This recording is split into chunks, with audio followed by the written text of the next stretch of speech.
সিরাজদৌল্লার প্রিয়তমা বেগম হলেন লুৎফান্নেসা। তিনি বাল্যকালে আলীবর্দী খাঁর সংসারের ক্রীতদাসী ছিলেন। কিশোরী লুৎফার মধুর স্বভাব ও সৌন্দর্য সিরাজকে মুগ্ধ করেছিল। সিরাজ লুৎফাকে বেগম রূপে গ্রহণ করেন। লুৎফা মানে ভালোবাসা আর নেশা অর্থ স্ত্রী।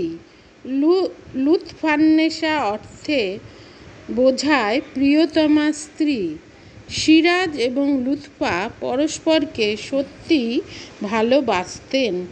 লুৎফা বিপদে আপদে সব সময় সিরাজের সঙ্গী ছিলেন। সবাই যখন সিরাজের বিরুদ্ধে ষড়যন্ত্র শুরু করে তখন লুৎফা সিরাজকে সাহস ও ধৈর্য ও আত্মবিশ্বাস যোগান।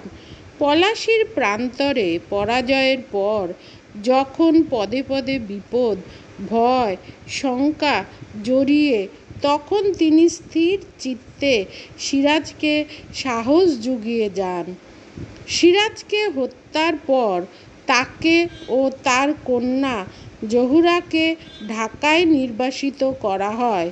পরে ইংরেজদের প্রচেষ্টায় তাকে মুর্শিদাবাদে ফিরিয়ে এনে খোশবাগে আলীবর্দী খাঁ ও সিরাজের সমাধি দেখাশোনার ভার দেয়া হয়।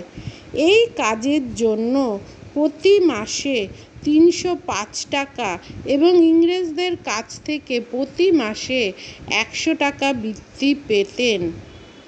এই টাকার প্রায় সমস্তটাই তিনি সমাধিস্থল তত্ত্বাবধানের কাজে ব্যয় করতেন। তার মৃত্যুর পর তাকেও খোশবাগে সমাধিস্থ করা হয়। লুৎফান্নেসা প্রকৃতপক্ষেই মমতাময়ী ছিলেন। এই প্রসঙ্গে বলা যেতে পারে যে একবার সিরাজ কাশিমবাজার কুঠি অবরোধ করে অধ্যক্ষ ওয়াটস সাহেবকে সপরিবারে বন্দী করে। সাহেবের স্ত্রী ও কন্যার দুঃখে দুঃখী লুৎফা সিরাজদৌল্লাকে না জানিয়ে আমিনা বেগমের সাথে পরামর্শ করে নদীপথে ওয়াটস সাহেবের স্ত্রী ও কন্যাকে চন্দননগরে পাঠিয়ে দেন। তার এইরকম কাজের জন্য সিরাজের ক্রোধের কারণ হতেন তিনি। তবুও লুৎফা সিরাজের কাছে ওয়াটস সাহেবের প্রাণ ভিক্ষা করেন এবং শেষ পর্যন্ত সিরাজদৌল্লা তাকে মুক্তি দেন।